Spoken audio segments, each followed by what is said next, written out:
السلام علیکم ورحمۃ اللہ تعالی وبرکاتہ۔ نحمده ونصلي ونسلم على رسوله الكريم اما بعد فاعوذ باللہ من الشیطان الرجیم بسم اللہ الرحمن الرحیم ان اللہ وملائکتہ یصلون علی النبی یا ایہا الذین آمنوا صلوا علیہ وسلموا تسلیما اللہم صل علی سیدنا ومولانا محمد معدن الجود والکرم وآلہ الکرام وابنہ الکریم وبارک وسلم صلاۃ و سلاما علیک یا رسول اللہ صلی اللہ تعالی علیہ وسلم۔ سورہ بقرہ آیت نمبر 217 کی تفسیر جاری ہے۔ اس آیت کریمہ میں یہ بتایا گیا کہ کفار حرمت والے مہینے میں جنگ کرنے کے بارے میں پوچھتے ہیں۔ مجاہدین کی ایک جماعت جس کے سپہ سالار حضرت عبداللہ ابن جحش تھے، جمادی الاخری کی آخری تاریخ کو جہاد میں مشغول تھے، 30 تاریخ۔ وہ اپنے گمان میں اس کو 30 تاریخ سمجھ رہے تھے، جبکہ جمادی الاخری کا 29 کو چاند نظر آ چکا تھا۔ وہ پہلی تاریخ تھی رجب المرجب کی، اور رجب المرجب یہ حرمت والا مہینہ، 4 جو حرمت والے مہینے، ان مہینوں میں سے ایک مہینہ رجب کا مہینہ بھی ہے، اور حرمت والے مہینے میں جنگ و جدال نہیں کیا جاتا تھا۔ تو کفار طعنہ دینے لگے کہ مسلمان تو حرمت والے مہینوں میں بھی جنگ کرتے ہیں اور اس طرح اس کی حرمت کو پامال کرتے ہیں۔ تو اس پر جواب دیا گیا کہ یہ مسلمانوں سے جو غلطی ہو گئی شک کی وجہ سے ہوا تھا، کیونکہ مسلمانوں کو پتہ نہیں چل پایا تھا کہ 29واں چاند ہو چکا ہے اور آج رجب کی پہلی تاریخ ہے۔ وہ شک میں تھے کہ آج رجب کی پہلی تاریخ ہے یا جمادی الاخری کی آخری تاریخ ہے۔ اگر جمادی الاخری کی آخری تاریخ ہو تو جنگ کرنے میں کوئی مسئلہ نہیں، پہلی تاریخ ہو رجب کی تو مسئلہ ہو سکتا تھا۔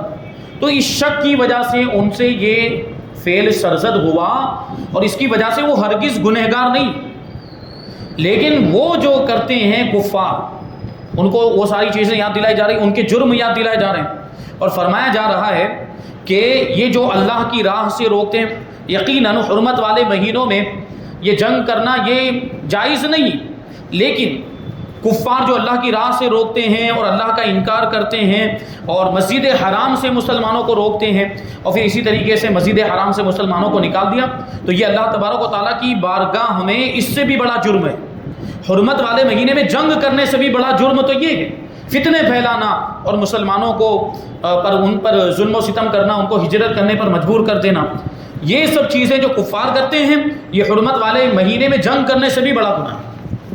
تو یہ ان کے تعلق سے اس آیت کریمہ میں فرمایا گیا۔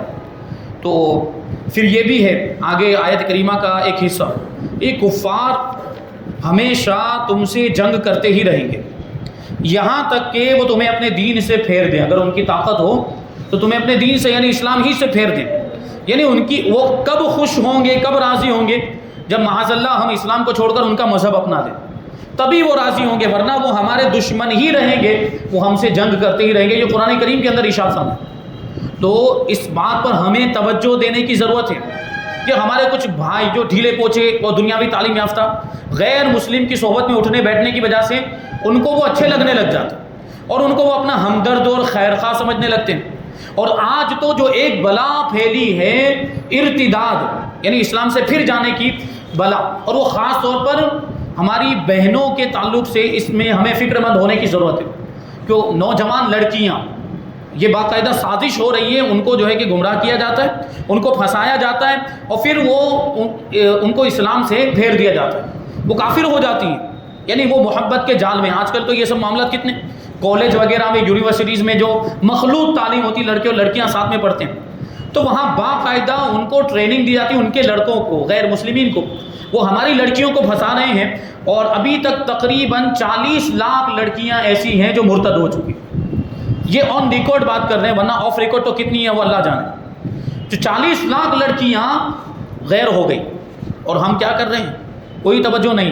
تو یہ کیا ہے؟ بس وہ ہم نے سوچ لیا کہ وہ ہمارے ہمدرد ہیں، اس میں کیا حرج ہے، اور یہ دنیاوی تعلیم کو اس کو لائٹلی لے لیتے ہیں اور اس پر دھیان نہیں دیتے کہ ہمارے بچے کہاں جا رہے ہیں، اور اسکول کالج میں جاتے ہیں، یونیورسٹی میں جاتے ہیں تو وہ وہاں جا کے کیا کرتے ہیں، اس پر کوئی توجہ نہیں، چھوڑ دیا جاتا ہے آزاد۔ اب وہاں جا کے یہ سب خرافات ہوتے ہیں، یہ آپس میں محبت کے معاملات، اور یہ تو اتنی مطلب یہ محبت جو آج کل میں اس کو ایسا ہوا بنا دیا گیا ہے کہ وہ جو کہتے ہیں نا کہ محبت اندھی ہوتی تو واقعی وہ اندھے ہو جاتے ہیں، پھر ان کو مذہب بھی نظر نہیں آتا ہے، پھر ان کو دین بھی نظر نہیں آتا، وہ غیروں سے بھی تعلق قائم کر لیتے ہیں، پھر اس طرح جو ہوتا ہے کہ وہ پھر مرتد ہو جاتے ہیں۔ تو یہ اس سے اسلام کو نقصان پہنچ رہا ہے، ہمارے مذہب کو نقصان پہنچ رہا ہے، اور ہمیں تو اس اعتبار سے بھی غور کرنا ہے کہ ہماری اولاد کدھر جا رہی ہے، ہم نے اپنی اولاد کی صحیح تربیت کی کہ نہیں کی۔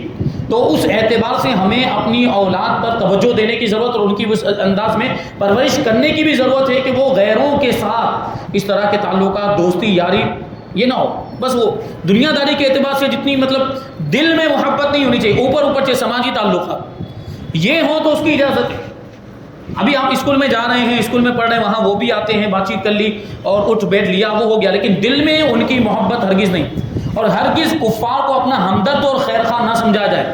کیا قرآن مجید میں فرمایا کہ وہ تم سے جنگ کرتے ہی رہیں گے، وہ تمہارے دشمن ہی رہے، کبھی خوش نہیں ہوں گے۔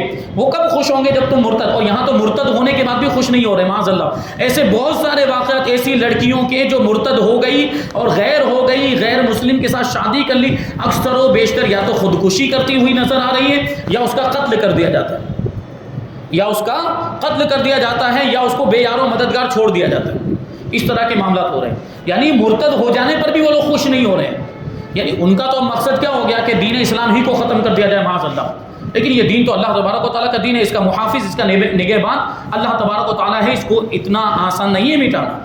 یہ الگ بات ہے کہ مسلمان کمزور ہو گئے، ان کا ایمان کمزور ہو گیا، ہم نہیں بچا پائیں گے تو رب تو بچائے گا، لیکن پھر بھی ہماری بھی ذمہ داری بنتی ہے کہ ہم اپنے اسلام کے لیے کوشش کریں۔ اس کا یہ مطلب نہیں ہے کہ ہم ہاتھ پہ ہاتھ رکھ کے ہاتھ پہ ہاتھ دھرے بیٹھے رہیں، ہماری ذمہ داری بنتی ہے کہ جو بھی فتنے پھیل رہے ہوں، جو بھی اس طرح کے معاملات ہیں، اس پر کنٹرول کریں۔ ان لوگوں نے جو ایک نعرہ دیا ہوا ہے، بیٹی بچاؤ بیٹی پڑھاؤ، تو ہمیں بھی اس طرح کا نعرہ بنانا چاہیے، بلکہ ایک نعرہ الحمدللہ جاری بھی ہے، بیٹی کو دینی تعلیم دو اور بیٹی کو بچاؤ، بیٹی کو دینی تعلیم دو اور بیٹی کو بچاؤ۔ اگرچہ تھوڑا لمبا ہو جا رہا ہے لیکن صحیح بات یہی ہے، دینی تعلیم اگر آپ دیں گے، دین سے قریب کریں گے، دین کی معلومات اپنی بچیوں کو دیں گے، تو وہ غیروں کے ساتھ اٹھنے بیٹھنے، ان سے تعلق قائم کرنے سے بچیں گی اور مرتد ہونے سے بچ جائیں گے۔ مرتد ہونا کتنا بڑا فتنہ، مرتد یہ سب سے بدترین کافر ہے، اور مرتد اگر اس کی ارتداد کی حالت میں مر جائے، سیدھا جہنم میں جائے گا اور جہنم میں ہمیشہ رہے گا۔ تو کیا ہم چاہتے ہیں کہ ہماری اولاد ہمیشہ جہنم میں چلی جائے؟ تو یہ معاملات ان کے ہیں، غیروں کے، اور آج اس طرح کے فتنے ہمارے سامنے ہیں، تو ہمیں اس پر توجہ دینے کی اور اپنے بچوں کی صحیح پرورش کرنے کی ضرورت ہے۔ اس میں جو یہ آیت کریمہ کا حصہ کہ یسألونک عن الشہر الحرام، کہ آپ سے حرمت والے مہینے کے بارے میں سوال کرتے ہیں، تو اس آیت کریمہ سے معلوم ہوا کہ خود بڑے بڑے عیبوں میں مبتلا ہونا، یعنی کیا مطلب کہ مسلمانوں پر کفار کی طرف سے اعتراض تھا کہ انہوں نے تو حرمت والے مہینے میں جنگ کر لی، بہت بڑا گناہ کر دیا، جبکہ دوسری جانب دیکھیں تو وہ اس سے بڑے بڑے جرموں میں اور گناہوں میں مبتلا تھے۔ تو اس سے پتہ کیا چلا کہ خود بڑے بڑے عیبوں میں مبتلا ہونا اور دوسروں پر طعن کرنا، یعنی دوسروں کو طعنہ دینا، یہ کافروں کا طریقہ ہے۔ خود بڑے بڑے گناہ، اب شرک سے بڑا گناہ کیا ہوگا، کفر سے بڑا گناہ کیا ہوگا، وہ کفر میں مبتلا ہیں، وہ شرک میں مبتلا، اور اس کے علاوہ بھی بہت بڑے گناہ کے کام کر رہے ہیں، اور مسلمانوں کو طعنہ دے رہے ہیں کہ تم نے تو حرمت والے مہینے میں جنگ کر لی۔ تو یہ کافروں کا طریقہ، کیا مطلب، پہلے آدمی کو اپنی اصلاح کرنی چاہیے، اگر ہمارے اندر عیب ہے تو پہلے اس عیب کو دور کرنا چاہیے، پھر دوسرے کی اصلاح کی کوشش کرنی چاہیے، اور طعنہ تو ہرگز نہیں دینا چاہیے، یعنی اگر ہمارے اندر عیب نہیں بھی ہے پھر بھی ہم طعنہ کیوں دے رہے ہیں؟ طعنے سے ہمارے مسلمان بھائی کو تکلیف بھی ہو سکتی ہے، ایذا بھی ہو سکتی ہے۔ اگر آپ کو اصلاح کرنی ہے تو اصلاح کرنے کا ایک انداز ہوتا ہے، ایک صحیح ڈھنگ ہوتا ہے، اس طریقے سے تنہائی میں لے جا کر، لوگوں کے سامنے بھی نہیں، لوگوں کے سامنے آپ ٹوکیں گے تو اس کی عزت نفس، اس کا ایگو ہرٹ ہوگا کہ لوگوں کے سامنے میری برائی بیان کر دی، نہیں، تنہائی میں آپ نے یہ کام غلط کیا، یہ شریعت کے حساب سے درست نہیں، آپ یہ کام صحیح کر لیں، ایسا آئندہ نہیں ہونا چاہیے، اس طرح آپ اس کو نصیحت کریں۔ تو یہ نصیحت کرنے کا، اصلاح کا ایک طریقہ ہوتا ہے، اس کا ایک انداز ہوتا ہے، اور خود کے اندر عیب موجود ہیں، پھر دوسروں پر طعنہ کر رہے ہیں، دوسروں کو طعنہ دیتے ہیں، دوسروں کی برائیاں بیان کر رہے ہیں، یہ کافروں کا طریقہ ہے۔ یہ بیماری ہمارے یہاں بھی عام ہے کہ لوگ ساری دنیا کی برائیاں اور غیبتیں بیان کرتے ہیں، اور خود اس سے بڑھ کر عیبوں کی گندگی سے آلودہ ہوتے ہیں، دوسرے کا عیب بیان کر رہے ہوں گے، دوسرے کی برائی کر رہے ہیں، اور خود کے اندر بہت زیادہ، اس سے کئی زیادہ عیب ہوں گے اور برائیاں ہوں گی۔ یہ ہمارے یہاں پہ پہلے ایسا سنتے تھے کہ یہ غیبت کے جو معاملات یہ زیادہ تر عورتوں میں پائے جاتے، لیکن اب یہ بلا مردوں میں بھی عام ہو گئی۔ پہلے ہم سنتے تھے کہ جہاں 4 عورتیں بیٹھی وہاں غیبت ہوتی ہے، لیکن اب جہاں 4 مرد بیٹھتے وہاں بھی غیبت ہی ہوتی ہے۔ مردوں کے اندر یہ عورتوں والی عادت آ گئی ہے، اور عورتوں نے بھی ایک دوسرے کی برائی بیان کرنا شروع کر دیا۔ 2 دوست بیٹھے ہوں گے تو تیسرے دوست کی برائی کریں، حالانکہ وہ بھی دوست ہی ہوگا، دشمن کی تو بات دور ہے، دوست ہی کی برائی کر رہے ہوں گے۔ تو یہ غیبت نہیں تو اور کیا؟ اس سے پہلے بھی غیبت کے تعلق سے آ چکا ہے۔ یہ کتنی بری چیز ہے، کتنا بڑا گناہ ہے۔ تو خود بڑے بڑے عیبوں میں مبتلا ہوتے ہیں، دوسروں کے عیب بیان کرتے ہیں۔ ایک حدیث پاک میں بھی اس بیماری کو بیان کیا گیا ہے، چنانچہ حضرت ابو ہریرہ رضی اللہ تعالیٰ عنہ سے روایت ہے، حضور اقدس صلی اللہ علیہ وسلم نے ارشاد فرمایا کہ تم میں سے کسی کو اپنے بھائی کی آنکھ میں تنکا تو نظر آ جاتا ہے، لیکن اپنی آنکھ میں شہتیر نظر نہیں آتا۔ یعنی یہ کنایا ہے، استعارہ کی زبان میں حضور پاک صلی اللہ علیہ وسلم ارشاد فرماتے ہیں کہ دوسرے کا چھوٹا عیب تمہیں نظر آ جاتا ہے اور اپنا بہت بڑا عیب بھی تمہیں نظر نہیں آتا۔ یہ تنکا مطلب باریک سا کوئی ذرہ آنکھ میں چلا جائے تو وہ سامنے والے کو نظر آ جائے گا، لیکن خود کی آنکھ میں شہتیر ہو تو خود کی آنکھ میں جب تک آئینے سے نہیں دیکھے گا نظر آئے گا کیا ہے آنکھ کے اندر۔ شہتیر کس کو کہتے ہیں؟ سب سے پہلے وہ بات سمجھے۔ شہتیر جو ہم چھت بناتے بھی، ابھی تو جو RCC کی چھتیں بننے لگ گئی، پرانے زمانے میں جو لکڑے کے مکان ہوتے تھے تو اس میں جو سپورٹ کے لیے جو چھت میں جو لکڑے لگتے تھے، چھت کو جوڑنے کے لیے، چھت کو باندھنے کے لیے جو لکڑے لگائے جاتے تھے، اس میں جو ایک مین لکڑا ہوتا ہے اس پہ چھوٹے لکڑیاں رکھی جاتی ہیں، پاٹیے تختے رکھے جاتے تھے اور اس پر چھت بنائی جاتی ہے۔ تو جو مین لکڑا جو بیچ میں ہوتا ہے اس کو کہا جاتا ہے شہتیر، اور اس کے مقابلے میں تنکا بہت ہی معمولی، وہ آنکھ میں پڑ جائے تو سامنے والے کو وہ نظر آئے گا، لیکن خود کی آنکھ میں شہتیر، حالانکہ شہتیر آنکھ میں اتنا بڑا لکڑا جا تو نہیں سکتا ہے، لیکن وہ بھی اگر بفرض محال مان لو کہ آنکھ میں چلا گیا ہو تو اس کو خود کو نظر نہیں آئے گا۔ تو یہ معاملات ہیں کہ اپنے خود کے بڑے بڑے عیب نظر نہیں آتے اور دوسرے کے چھوٹے چھوٹے عیب بیان کریں گے، چھوٹی چھوٹی برائیاں، تو ایسا ہے اس کے اندر تو یہ بات پائی جاتی ہے۔ تو پہلے خود کو تو سدھاریں، پہلے خود کے عیوب کو دور کریں، خود کی برائیوں کو دور کریں، اور پھر تانا تو میں نے پہلے بھی کہا، تانا نہیں دینا چاہیے کہ اس سے ایذا ہوگی، اصلاح کرنی چاہیے۔ اگر دوسرے کے اندر کوئی عیب پائیں، کوئی برائی پائیں تو اس کی اصلاح کرنی چاہیے۔ دوسروں کے سامنے بیان کرنے کا کیا مطلب؟ اس سے اس کو کوئی فائدہ، اس کو خود کا بھی فائدہ نہیں ہے اور جس کے اندر وہ برائی پائی جاتی ہے اس کا بھی فائدہ نہیں۔ فائدہ کس میں؟ دونوں کا فائدہ اس میں ہے کہ جا کر اس کی اصلاح کریں، تو کیا ہوگا؟ اس کی اصلاح بھی ہو جائے گی اور اس کو اصلاح کرنے کا ثواب بھی مل جائے گا۔ تو یہ اس سے پھر کیا ہوگا؟ معاشرہ ہمارا ترقی کرے گا، معاشرے میں سے برائیاں ختم ہوگی اور معاشرے میں سے یہ گناہوں کے کام یا یہ عیب جو چیزیں بری مانی جاتی ہیں وہ ختم ہو جائیں۔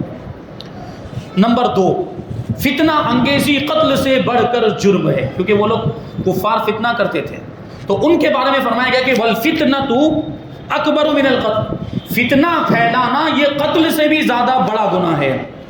کیوں؟ بعض لوگوں کو فتنہ و فساد کا شوق ہوتا ہے، ادھر کی بات ادھر لڑائیں گے، ادھر کی بات ادھر لگائیں گے، اس کی برائی اس کے سامنے، اس کی برائی اس کے سامنے کریں اور دونوں میں پھر جھگڑا ہوگا، دونوں میں اختلاف ہوگا، لڑائیاں ہوگی۔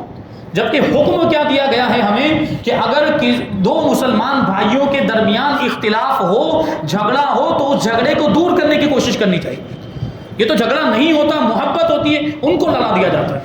کتنی بری چیز ہے اور یہ کتنا بڑا گناہ ہے، ہونا یوں چاہیے۔ حدیث پاک میں بھی آیا، بلکہ یہاں تو جھوٹ بولنے کی بھی اجازت، 2 مسلمان بھائیوں کے درمیان اصلاح کروانے، صلح کروانے کے لیے مصالحت ہو جائے، دونوں کے درمیان جھگڑا ختم ہو جائے، وہاں تو خلاف واقعہ بات بولنے کی بھی اجازت۔ کیا مطلب؟ 2 آپس میں 2 مسلمان بھائیوں کا جھگڑا ہو گیا، ایک ادھر منہ کر کے بیٹھا، ایک ادھر منہ کر کے، یا ایک جو ہے کہ دونوں نے ایک دوسرے سے رخ پھیر لیا ہے، تو اب یہ جائے ایک کے پاس جو صلح کروانا چاہتا ہے، وہ ان میں سے ایک کے پاس جائے اور کہے کہ وہ جو تمہارا جس کے ساتھ جھگڑا ہو گیا وہ تو تمہاری تعریف کر رہا تھا، وہ تو تمہاری خوبیاں بیان کر رہا تھا کہ وہ تو بہت اچھا آدمی ہے، وہ تو ابھی ہماری بات چیت بن ہوئی، ابھی کل بات چیت شروع ہو جائے گی، وہ تو ایسی بات کر رہا تھا۔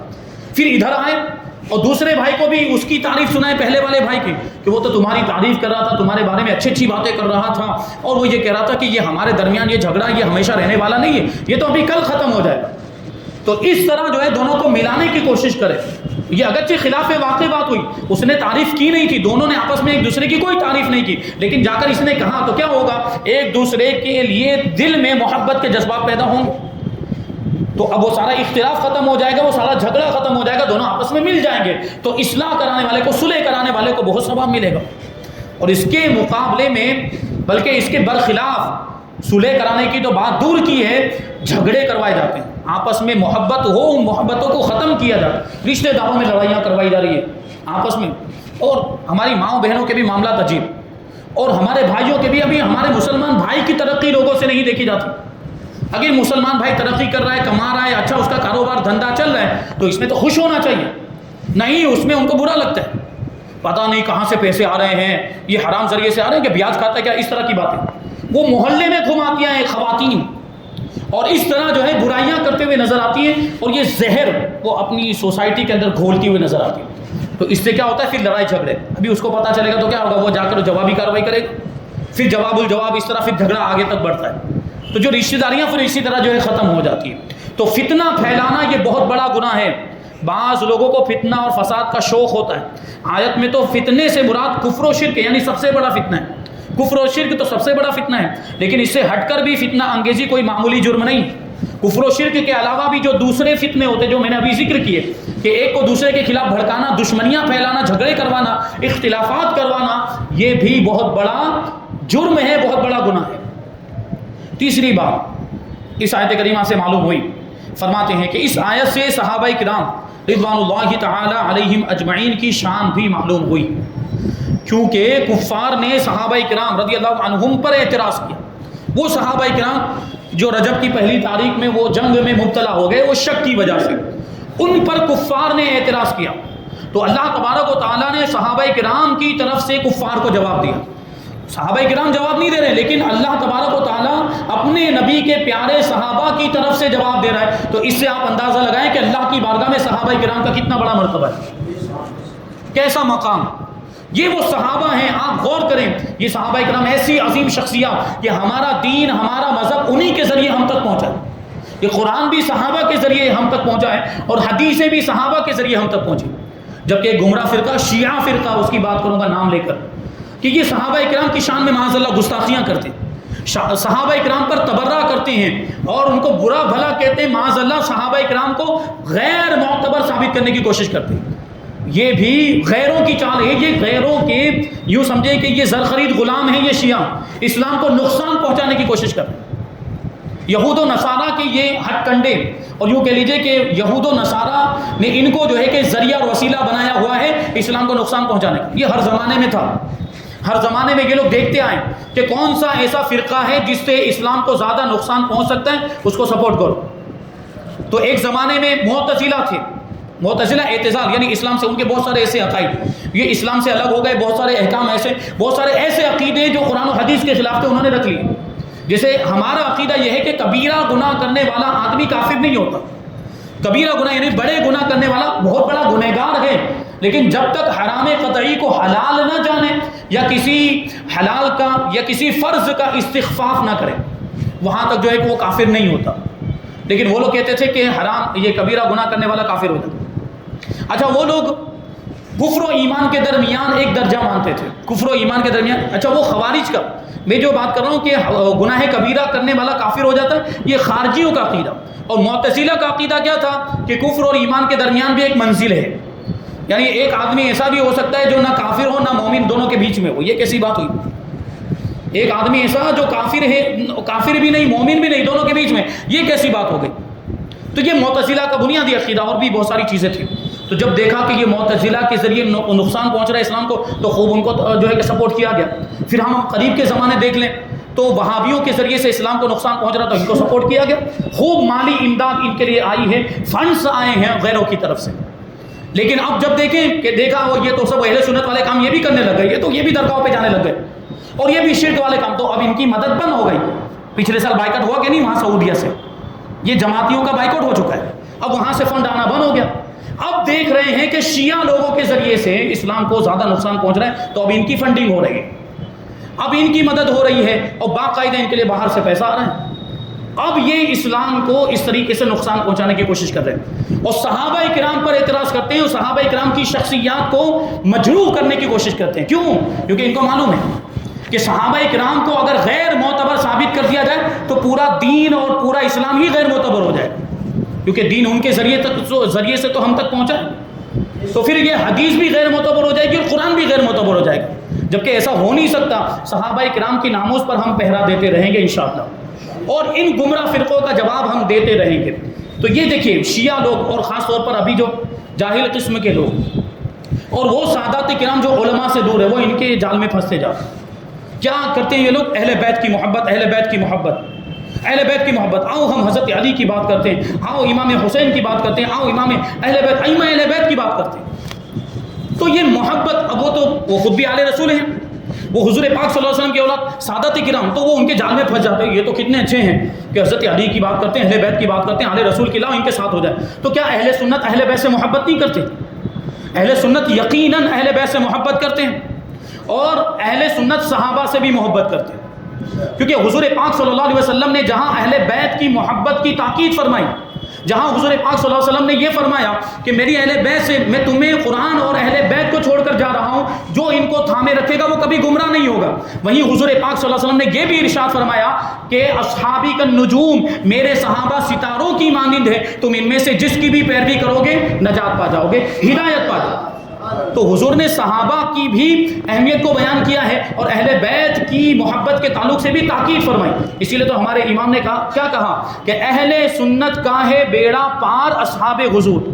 اعلیٰ حضرت فرماتے ہیں اہل سنت کا ہے بیڑا پار اصحاب حضور، نجم ہے، یہ مبتدا ہے، اس کی خبر آگے آ رہی ہے۔ اصحاب حضور یعنی حضور کے صحابہ، نجم ہیں یعنی حضور کے صحابہ ستارے ہیں، اور ناؤ ہے اطرت رسول اللہ۔ کہ حضور نے یہ بھی ارشاد فرمایا کہ میری جو اہل بیت ہے یہ حضرت نوح علیہ السلام کی کشتی کی طرح ہے۔ اب آپ کو سمندر میں سفر کرنا ہو تو سمندر میں دو چیزوں کی ضرورت پڑتی پرانے زمانے کے اعتبار سے۔ سب سے پہلے تو کشتی ہونی چاہیے، کشتی کے بغیر آپ سمندر میں سفر کر سکتے نہیں کر سکتے۔ اور پرانے زمانے میں جب سفر کیا جاتا تھا تو ان کے پاس وہ کمپاس اور قطب نما نہیں ہوتا تھا کہ جس سے وہ سمت معلوم کر لیں، وہ ستاروں کے ذریعے سے سمت معلوم کرتے تھے، جہت معلوم کرتے تھے، ڈائریکشن معلوم کرتے تھے۔ تو اگر یہ دونوں چیزیں نہ ہوں، ستاروں کا علم نہ ہو، یا ستارے نکلے ہوئے نہ ہوں، ستارے کسی وجہ سے پوشیدہ جیسے بادل کی وجہ سے چھپ گئے ہوں، تو آدمی منزل تک پہنچ سکے گا؟ نہیں پہنچ سکے گا۔ تو اس کا کیا مطلب کہ خالی کشتی ہے اور ستارے نہیں ہیں تب بھی منزل تک نہیں پہنچ سکتا، اور خالی ستاروں کے پیچھے لگا ہوا ہے اور کشتی کا انتظام ہی نہیں کیا تو سمندر میں ڈوب جائے گا۔ تو دونوں چیزیں ضروری ہے، صحابہ کا بھی دامن تھاما جائے اور اہل بیت سے بھی محبت کی جائے، یہ دونوں سے محبت، یہی ہمارا عقیدہ اہل سنت و جماعت کا عقیدہ ہے۔ تو یہ صحابہ کی برائیاں کر کے اہل سنت کو اس طریقے سے گمراہ کرنے کی کوشش کر رہے ہیں، اور آج یہ بہت معاملات پھیل رہے ہیں۔ وہ سادات کرام جو علماء سے دور ہیں ان کے داؤں میں پھنستے جا رہے ہیں۔ الحمدللہ ہم بھی اہل بیت سے محبت کرتے ہیں، اور ہم ویسی محبت کرتے ہیں جیسی کرنی چاہیے، یعنی ہم ان کو ان کے مرتبے سے بڑھاتے بھی نہیں اور ان کا مرتبہ کم بھی نہیں کرتے۔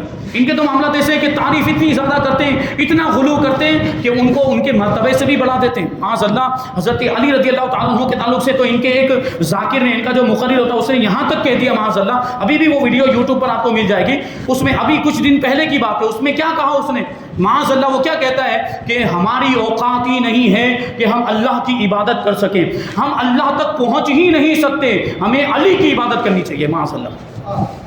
تو حضرت علی کو خدا بنا دیا، تو شرک ہوا کہ نہیں ہوا بتائیے؟ یہ تعریف ہے۔ حضور نے ارشاد فرمایا تھا علی تمہاری محبت میں کچھ لوگ گمراہ ہو جائیں گے اور تمہاری محبت میں کچھ لوگ ہدایت پا جائیں گے۔ تو یہاں دیکھو یہ گمراہ ہو رہے ہیں علی کی محبت میں، تو یہ معاملات ہیں۔ تو آگے جو فرمایا گیا وَلَا يَزَالُونَ يُقَاتِلُونَكُمْ، اور وہ ہمیشہ تم سے لڑتے ہی رہیں گے۔ اور یہ بات بھی ذہن میں رہے کہ اگر، کیونکہ کفار، یہ غیر مسلم بھی کفار ہیں، یہود و نصارہ بھی کفار ہیں، اور دوسرے مذاہب سے تعلق رکھنے والے بھی کفار ہیں۔ تو آپ یہ نہ سوچیں کہ یہاں تو خالی غیر مسلمین کی بات چل رہی ہے، یہاں تو خالی مشرکین کی بات، لاؤ یہود و نصارہ سے دوستی کر لیں، یا کسی اور مذہب کے، بودھ مذہب کے ماننے والوں سے دوستی کر لیں، ان کے ساتھ اٹھنا بیٹھنے میں تو کوئی حرج نہیں۔ الکفر ملت واحدہ، کفر ایک ہی دین اور ایک ہی مذہب ہے، سب ایک ہی طرح کے ہیں، یعنی جب مسلمانوں کے مقابلے کی بات آتی تو سب ایک ہو جاتے ہیں۔ میں نے اس سے پہلے عرض کیا تھا کہ یہود و نصارہ بہت پرانے دشمن ہیں آپس میں ایک دوسرے کے، یہودی اور عیسائی آپس میں ایک دوسرے کے بہت پرانے دشمن، جنگیں ہوتی رہی ان کے درمیان، لیکن جب اسلام آیا، حضور نے اعلان نبوت فرمایا تو دونوں مل کر اسلام کے مخالف بن گئے، اور دونوں جب اسلام کی مخالفت اور اسلام کی دشمنی کی بات آئی تو دونوں ایک ہو گئے۔ تو یہی معاملات ہیں، کوئی بھی غیر مسلم، کوئی بھی کافر ہمارا ہمدرد نہیں ہو سکتا، ہمارا خیر خواہ نہیں ہو سکتا، ان سے ہرگز ہمدردی اور خیر خواہی کی امید نہیں رکھنی چاہیے۔ ہمیں اپنے اسلام پر عمل کرنا ہے مضبوطی کے ساتھ، اور کسی کے اس میں بے آؤ بھگت یا کسی کا اس میں لحاظ یا کسی کی رعایت ہمیں کرنے کی ضرورت نہیں ہے۔ ہمیں جھکنے کی ضرورت نہیں ہے. ہمارا اسلام سر بلند تھا، سر بلند ہے، سر بلند رہے گا.